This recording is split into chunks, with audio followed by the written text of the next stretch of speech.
so we've got to fast forward some here in the latter part of the story of Gideon. So we can get into Abimelech some here this evening. In fact, that's what we need to finish through, is through chapter 9. And oh boy, have we got a little bit of work to do. But it's kind of a quick review and then, a little bit of new information here too. And Judges chapter 7 is kind of where we left off. Here's Gideon about to go to battle against these hundreds or thousands of Midianites and that were all out there in the valley just waiting. And God has continued to reduce his army, now down to 300, remember, when they gathered there at the spring of Herod.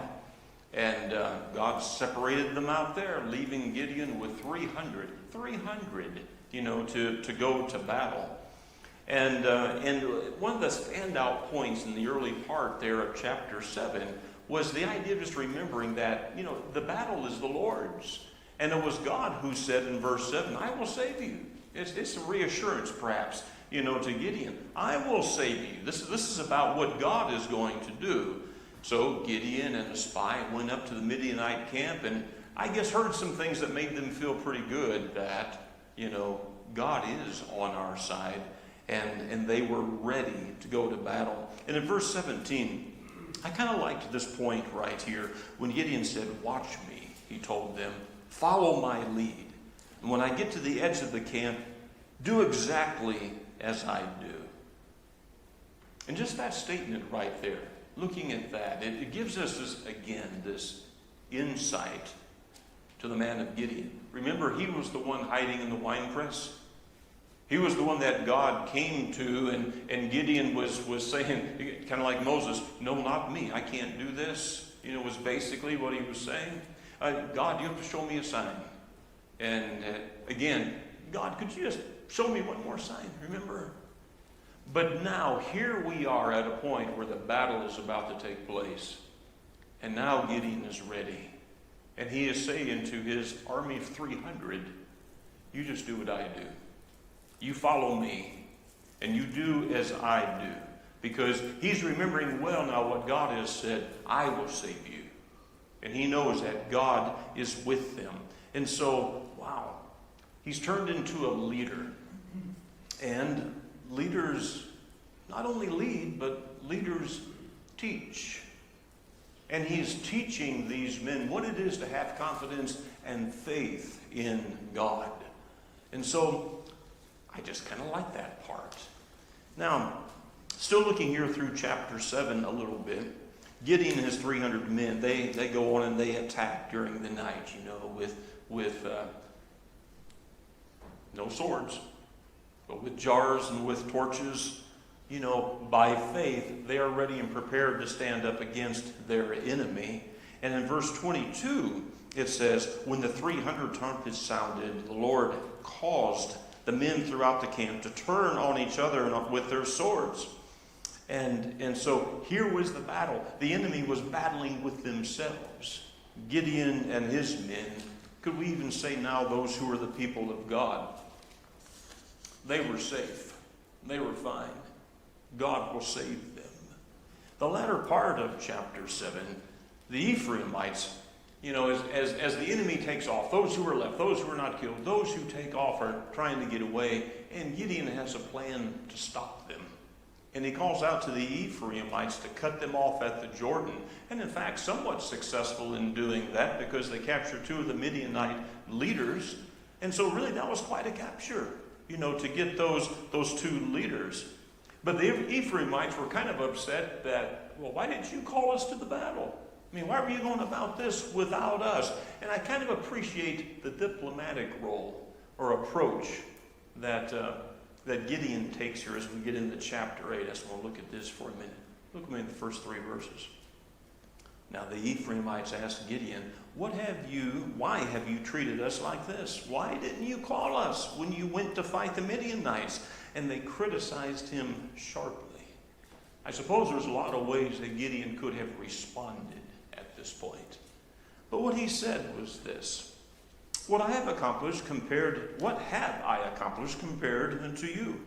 Aren't the gleanings of Ephraim's grapes better than the full grape harvest of Abiezer? And God gave Oreb and Zeb, the Midianite leaders, into your hands. What was I able to do compared to you? And at this, their resentments against him subsided. Good job, Gideon. Diffused the situation in a good way. Maybe even some lessons there that we learn about such things as that. All right. Any of your thoughts or comments right here? Lance. Just a little interesting thing. The 300 people that he called with him were people that were allowed to have the water like a dog, which left them vulnerable. Whereas people who were actually like getting on their knees and dipping it up like this would have actually been aware. He chose 300 that didn't. They would have been vulnerable to get. It is interesting. The vulnerable ones he chose, or God chose. It was God doing the choosing there. Going through chapter 8 here a little bit. So Gideon and his men are still chasing the Midianites. They've crossed over the Jordan, and we can imagine they are exhausted. And so in two cities, in Succoth and in Peniel, or Penuel, depending on what translation you have, it reads differently. Both of these cities refused to help, to give any kind of assistance to them at all. And Gideon promised, well, when we come back, he's basically saying, we're going to punish you, because of your unwillingness to help. Gideon, in fact, did go on. He captured the two kings of Midian, and he killed them both. And then there is a traveling back. So, and let's see here. Fast forwarding just a little bit. In the latter part of chapter 8, Gideon has been successful. Israel sees that. They know that well. And now they want to elevate him in a different way. Really, they want to make him king. We're looking at chapter 8, verse 22. The Israelites said to Gideon, rule over us, you, your son, and your grandson, because you have saved us out of the hand of Midian. But Gideon told them, I will not rule over you, nor will my son rule over you. The Lord will rule over you. Okay, I want you to think about this a minute. I'm kind of interested in your thoughts and comments. Why wouldn't Gideon accept this? Some would think it's a privilege. He's been given a place of honor. They haven't called it kingship here, but basically that's what it is. They want him to rule over them. So why not? Why wouldn't Gideon do that?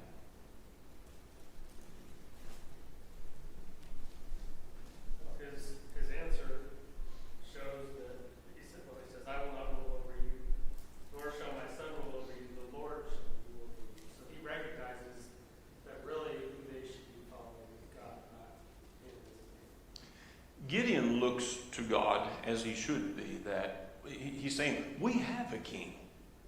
We have one that is ruling over us. This is going to be a problem again that comes up before too long, again with Israel, who wants to have a king like other nations around. But we see here Gideon trying to head off that attitude, but it's God who rules over us, Joe. They already forgot that he only had 300 men, and they killed 120,000. Yeah. They already forgot that God is with him. Has already demonstrated that God said, I will save you, remember? And so they already have a king. And again, it's one of those things, boy, keep that stored not too far away, because that's going to come back to us here, pretty soon.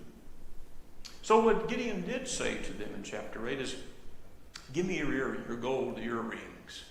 And they threw that in a pile, and he fashioned from that an ephod. An ephod? What is that?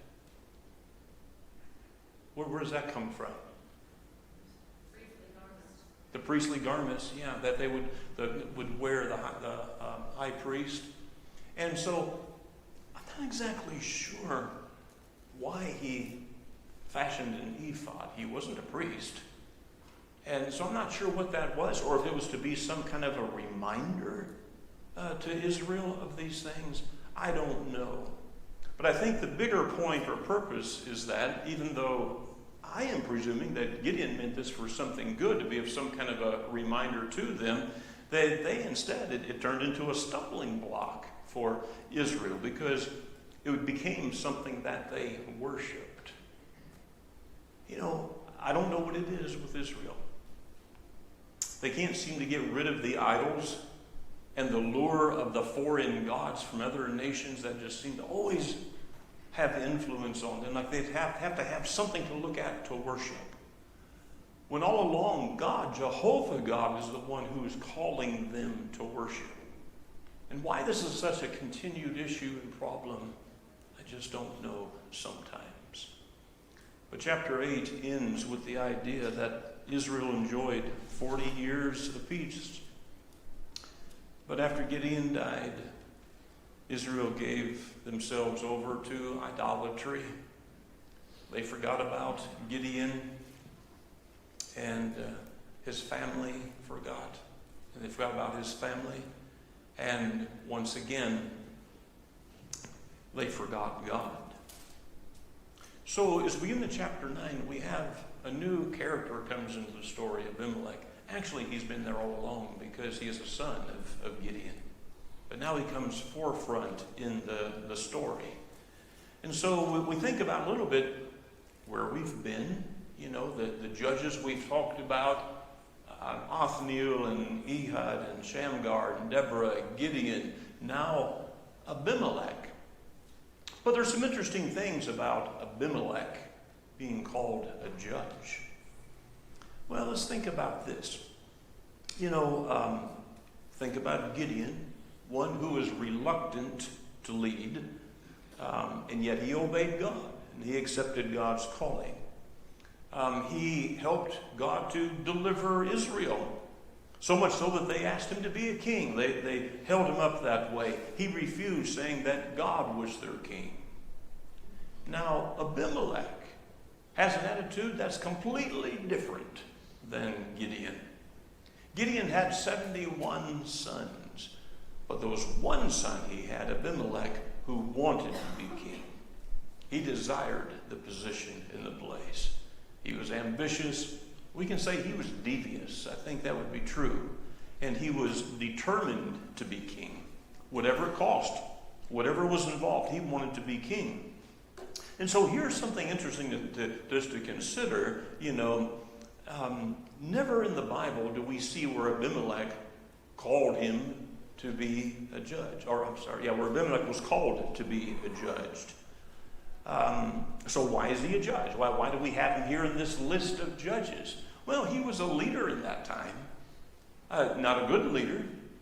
And seemingly not a leader that has the favor of God. God didn't call him. In fact, God is opposed to him and all of his actions, and God works against him. And so why do we call him a judge? Well, I still kind of scratch my head on that a little bit. Other than he was a leader during this period of time. And so Abimelech, in character, as we've already described, thought only of himself. And he was determined to be king. It didn't matter what it took. He wanted to be king. And so he goes to Shechem to make his case there. You know, we've been to Shechem a number of times, haven't we? There's been some very significant events that have taken place there. So we're familiar with Shechem, you know, between Mount Gerizim and Mount Ebal. Remember the town that was there? And so that's Abimelech's home place. That's where his kin are from. So he goes back there to kind of make his plea and to make his plan. He appealed to his kin. We're in chapter 9 now. And in chapter 9, verse 2 says, "Ask all the citizens of Shechem, which is better for you, to have all 70 of Jerubbaal's sons rule over you, or just one man? Remember, I'm your flesh and blood." So now he's making his plea. So he's kind of portraying the idea that, you know, you really want 70 kings to have to serve? 70 rulers? Or is it better to just have one? I think no one would say, no, we'd like 70 to have to bow. I don't think that, no. Everybody would say, no, we just want one. And so this is how he's making his approach on this right here. Well, remember, you and me, we're kin. He's pulling that card out. And so the men of Shechem support him. And they make him king. I'm using the term king. It's not really used that way, but he's the ruler of Shechem. And perhaps he is king of Shechem. That may be correct to say, that he was king of that town, because many of the kings that we've studied about up to this point, they weren't kings over a great big kingdom like Israel. They're kings of that town and maybe some surrounding area. We do see that. And so he has Shechem following him. And but there are still those 70 brothers. And what's he do with those? What can you tell me about that story? Yeah, killed them. All of them. All of them except one. There's one. Which one gets away? The youngest. Jotham, gets away. Who continues to be then a part of our story. So, now do we kind of have a picture of Abimelech and who he is? We understand his character. We understand his motivation. We see what he wants. And so we have one brother who gets away. That's Jotham. Okay, let's see here. Yes. It does say in I've got King James Version of the Bible, but it does say that the men she could make Abimelech a king. What verse is that? It's verse 6 of chapter 9. Let me see if mine says that. Did it say something? Oh, you're right, they did. The men in Shechem crowned Abimelech king. You're right. It does say that. So it's called that way, at least in the city, at least in Shechem. They looked at him as king. Okay, good. I'm glad you said that. What else? Other comments? Okay. Whew. We're moving fast because we had to. But now we're getting at a point we can start sorting this out just a little more. Gideon's youngest son, Jotham, he sees and understands what's going on. I mean, the killing of 69 of his brothers was a pretty good indicator of who Abimelech was. Okay? And he is the one who managed to get away. And so from Mount Gerizim, he's not far from Shechem, is he? But from Mount Gerizim, he delivers a speech. And I want us to look at this because it's kind of an odd speech. But there's a point and there's a purpose in this. Are you with me now? Chapter 9, verse 7, we begin. When Jotham was told about this, he climbed up on top of Mount Gerizim and shouted to them, "Listen to me, citizens of Shechem, so that God may listen to you." One day the trees went out to anoint a king for themselves. They said to the olive tree, "Be our king." But the olive tree answered, "Should I give up my oil, by which both gods and men are honored, to hold sway over the trees?" Next, the trees said to the fig tree, "Come, be our king." But the fig tree replied, "Should I give up my fruit, so good and sweet, to hold sway over the trees?" Then the tree said to the vine, "Come and be our king." But the vine answered, "Should I give up my wine, which cheers both gods and men, to hold sway over the trees?" Finally, all the trees said to the thorn bush, "Come and be our king." The thorn bush said to the trees, "If you really want to anoint me king over you, come and take refuge in my shade. But if not, then let fire come out of the thorn bush and consume the cedars of Lebanon." All right? Explain that to me. What is this story like?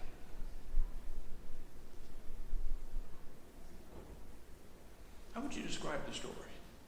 It's a parable. It's kind of like a parable, as far as that, an earthly story that's got kind of a deeper meaning. Okay, we think about parables, an earthly story with a heavenly meaning. And I think heaven's cause is behind this story. Okay, explain it to me. Kind of an odd story. How would you explain it? Thing. Seems like, this forest, say, is compared to Israel, and they're asking a bunch of comparatively well and worthy people to be kings over them, and they all turn it down. Mm-hmm. And so they go to a plant that is lesser, smaller, lower than they, and elevate him to king, which is destructive to everybody. Yeah. Yeah. So, like the more worthy trees, they decline. No, I need to keep doing what I'm doing because it produces and there's a benefit that comes from that. The thorn bush doesn't want to continue to be a thorn bush. The thorn bush wants to do something more. Wants to be elevated like these others might be. Says, yeah, I'll be your king. But what else is there about this thorn bush? I mean, it didn't take just a whole lot to put some wind under his sails. The thorn bush, what's his response? Yeah, it's like, well, if you choose, if you want me to be a king, come, rest in my shade. If you don't want me to be king, I'll devour you. Okay? So what is it about? Yeah. He's going to destroy them. Yeah, that's right. It's like he said, y'all want to think about your choice just a little bit? Maybe you should think this through. Is what he's saying because, he is saying that Abimelech, if you don't follow him, he's just as happy to destroy you as anything. That was kind of the idea. And so, maybe for some, not yet, but in time, they would think about that. The warning. The warning that is given here. Looking just a little bit farther, let's make some further application of the story. I know you can't read this overhead. This is just my notes. That's what it is. And so you're getting to see those tonight. In verses 16 through 21, as the story kind of unfolds, a curse is given by Jotham to the people of Shechem. He's just kind of told the story. And after he does that, he leaves. Remember, he's not far away from Shechem. Okay? He was just up on the mountain. And so he takes off to another place for protection. Now, the fulfillment of this story actually is going to take about 3 years to come into play. But God's going to bring it to an end. Really just the way it's been foretold here. And so over a period of time now, the relationship of Abimelech, to the people around him, it changes, it deteriorates. And so for 3 years, most would say that Abimelech was a ruler or a leader over Israel, at least a portion of it. I'm still kind of unclear as to how far his leadership really extended. We know it was in Shechem and some areas around. I don't know that it went a lot farther than that, really. Perhaps it did, but I'm not really seeing the indication of that. But it's only for about 3 years, and there's some things that changes here. And it's the hand of God that has something to do with the change that takes place. Okay, let's see here. Let's look at in chapter 9, verse 22. Let's begin reading. After Abimelech had governed Israel for 3 years, God sent an evil spirit between Abimelech and the citizens of Shechem, who acted treacherously against Abimelech. God did this in order that the crime against Gideon's 70 sons, the shedding of their blood, might be avenged on their brother Abimelech and on the citizens of Shechem who had helped him murder his brothers. All right. Interesting point made here, or statement. We need to kind of work this out. So God becomes involved in this. Now, Jotham had already kind of foretold, the story of the trees and thorn bush. Here's what can happen. You pick the wrong ruler. About 3 years have passed, and God sent an evil spirit. What do you make of that? I mean, I've kind of got my ideas on that, but if you do a little reading on that, people have a lot of different ideas. And I will say, I don't think we're going to just nail this one down. But I'd like to hear what you have to say. God sent an evil spirit thing. So similar to what happened to Saul when God, later, spoiler by the way, pulls back his favor from Saul as the anointed king of Israel. And I believe that basically this is just God no longer letting things go his way. God is a part of changing the course of where this is going, is what's happening. Some other thoughts? This Bible translation, a spirit of discord. So rather than it being like a spirit, like a noun, an angel, demonic type thing. Right. It's like the nature of the circumstance that he created among the king and the people. Sometimes when we think of an evil spirit, my head immediately goes to the idea of some kind of an evil spirit that changes, that like Jesus cast out demons and evil spirits. Somehow my head goes there when I read something like this. I don't think that's the idea. But I think, Reed, your point is well taken with this, that the attitude of the people in Shechem, there's a spirit of discord that comes among them.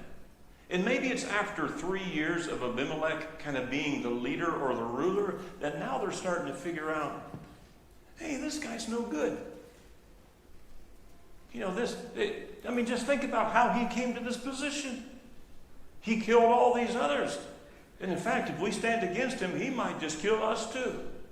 And now maybe this is all kind of starting to come, and there's that spirit of discord that's coming up, Corey. I think also when you use the word evil, it doesn't always mean immoral. It could mean like calamity or something. Calamity, yeah. Have the word bad and just use the word evil. I like that the idea of calamity, because in fact, there is calamity about to happen. And in fact, Abimelech is going to absolutely show his true colors. He's already shown his true colors. But they're about to come out in another way. Julie? A New Living Translation says, God sent a spirit that stirred up trouble between Abimelech and the leading citizens of Shechem, and they revolted. Okay, yeah. Again, it's about the attitude of the people in Shechem. Yeah. It's a confusing thing. It is. I know. And you read some translations and it makes it sound as kind of like God has put an evil spirit in people. And it's like, I don't think I'm there. It kind of goes back to like the hardening of Pharaoh's heart. Mm-hmm. How we can read that. And he hardened his heart. God hardened his heart. His heart was hardened. Yeah. And so I think, like in the case of Pharaoh, it's that bigger picture that helps us to draw some conclusions on that. I think it's the same thing here. Looking at that bigger picture, there is discord in Shechem now. There's a judgment that's about to take place, and so another character comes into the story about this time named Gael. And he challenges Abimelech. We're still in chapter 9. So we have a new player that comes into this story. And Gael and his followers were welcomed into Shechem. Abimelech is becoming less welcomed, is part of the point in this. And so there's a big party that's going on. Let's read a few verses quickly here. Verse 26 beginning. Now Gael, the son of Ebed, moved with his brothers to Shechem, and the citizens put their confidence in him. After they had gone out into the fields and gathered the grapes and trodden them, they held a festival in the temple of their God. While they were eating and drinking, they cursed Abimelech. Oh, there's a change of, the tide has really changed here, right? Okay. Verse 28, then Gael, son of Ebed, said, who is Abimelech? Who is Shechem, that we should be subjected to him? Isn't he Jerubbaal's son? And isn't Zebul his deputy? Serve the men of Hamor, Shechem's father. Why should we serve Abimelech? If only this people were under my command, then I would get rid of him. I would say to Abimelech, call out your whole army. So here's another one who has a quest for power and position. When Zebul, the governor of the city, heard what Gaal, son of Ebed, said, he was angry. Undercover, he sent messengers to Abimelech saying, Gaal, son of Ebed, and his brothers have come to Shechem and are stirring up the city against you. Okay, so we're fixing to have a fight, is what's coming up right here. It seems that both sides are ill-favored by God in the latter part of the chapter. It's not like there is one who is truly on God. We know Abimelech's not on God's side, and God is not on his.